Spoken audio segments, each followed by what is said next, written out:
अरे ये तो एक पेड़ से आवाज आ रही है, पर यहाँ कोई दिखाई क्यों नहीं दे रहा? रामू, मैं तुम्हारा कब से इंतजार कर रहा था। तुम यहाँ आने में बहुत समय लगा दिए हो। तुम कौन हो और मेरा नाम कैसे जानते हो? तुमने कई साल पहले एक मरे हुए हिरण का अंतिम संस्कार किया था। मैं उसी का रूप बोल रहा हूँ। अच्छा अच्छा, तो तुम वही हिरण की आत्मा हो। बताओ, मैं तुम्हारी क्या मदद कर सकता हूँ?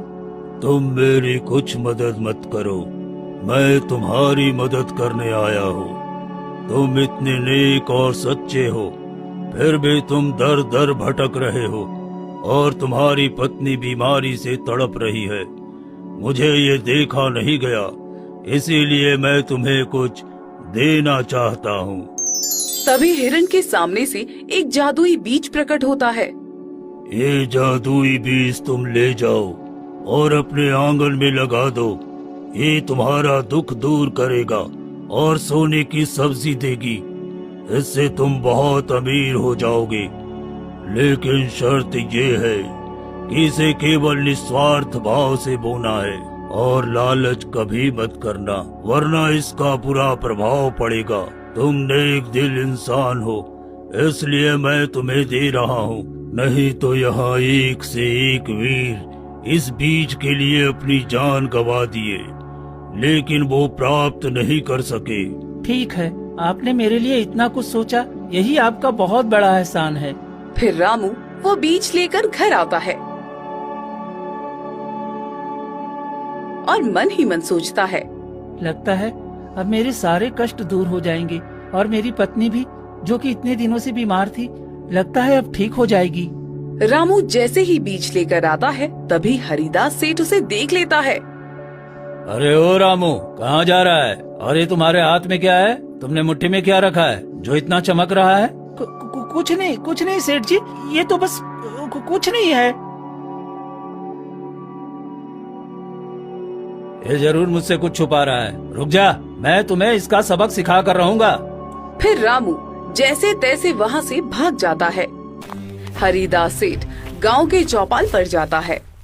अरे सुना तुम लोगों ने? मैं रामू को कुछ छुपाते हुए हाथ में देखा है। जरूर जंगल से उसे कुछ ऐसा चीज मिला है जो वो अकेले हड़पना चाहता है। हमारे ख्याल से उसे कोई जादुई बीज मिली है जो वर्षों से जंगल में थी। लगता है ये वही है। ये तुम क्या कह रहे हो सेठ जी? अगर ऐसा कुछ हुआ तो वो तो बहुत अमीर हो जाएगा। नहीं, ऐसा मैं होने नहीं दूंगा। चलो हम सब मिलकर वो बीज उससे छीन लेंगे। वो तो कुछ कर भी नहीं पाएगा। उसकी क्या औकात कि वो मुझे मना कर सके?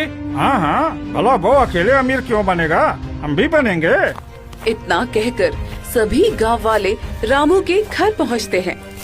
अरे ओ रामू, तुम कोई जादुई बीज जंगल से लेकर आए हो, चलो हम सबको दे दो।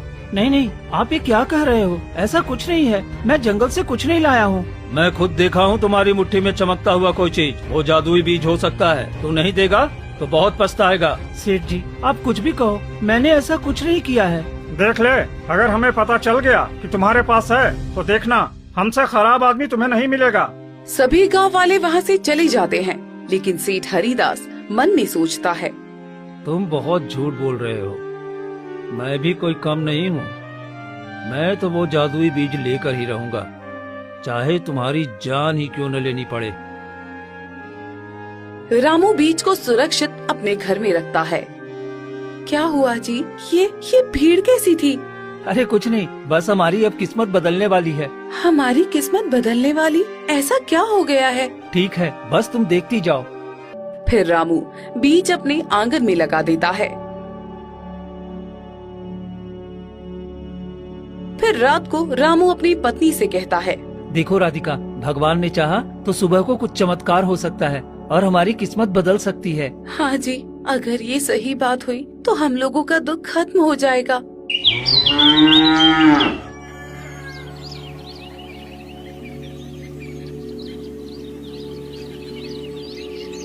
फिर अगली सुबह रामू के आंगन में चमचमाती हुई सब्जियां उगती हैं, जो बिल्कुल सोने की थी। ये देखकर दोनों पति पत्नी चौंक जाते हैं। ये क्या है जी?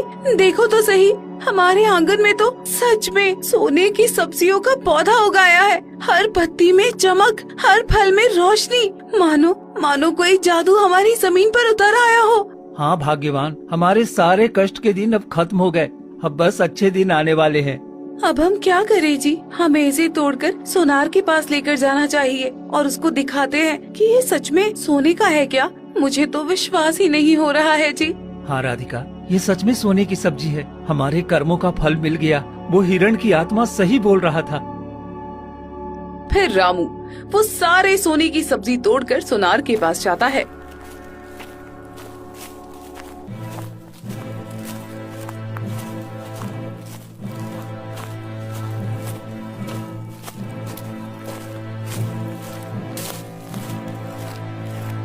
सोनार जी, ये सब्जियां सोने की है। आप इसे रख लें और इसकी कीमत मुझे दे दें। अरे इतनी कीमती सोने की सब्जी तुम्हारे पास ये सब कहाँ से आ गया? हाँ, कुछ नहीं, बस वो मेरे घर में वर्षों से रखा था। इस समय काम अच्छा नहीं चल रहा है, इस वजह से मैं लेकर आया हूँ बेचने के लिए। सोनार रख लेता है और पैसे रामू को दे देता है।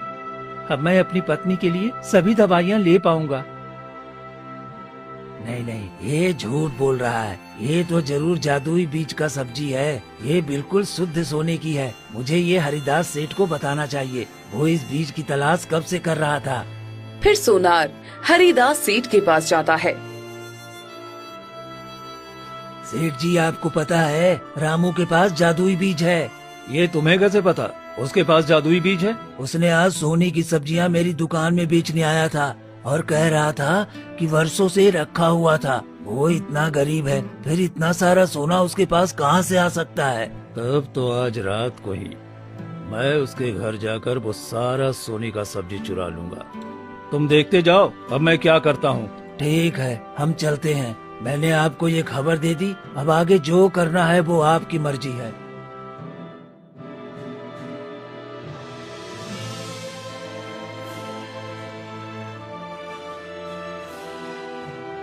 फिर हरिदास सेठ रात को चोरी छुपके रामू के घर जाता है और आंगन में सब्जियां देखकर कहता है, अरे ये तो सच में सोने की सब्जियां हैं। अगर ये सब मुझे मिल गया तो मैं तो बहुत अमीर बन जाऊंगा। इतना कहकर सेठ हरिदास सब्जियां तोड़ता है। तभी एक रोशनी हुई और उसका पूरा शरीर पत्थर की मूर्ति बन जाता है।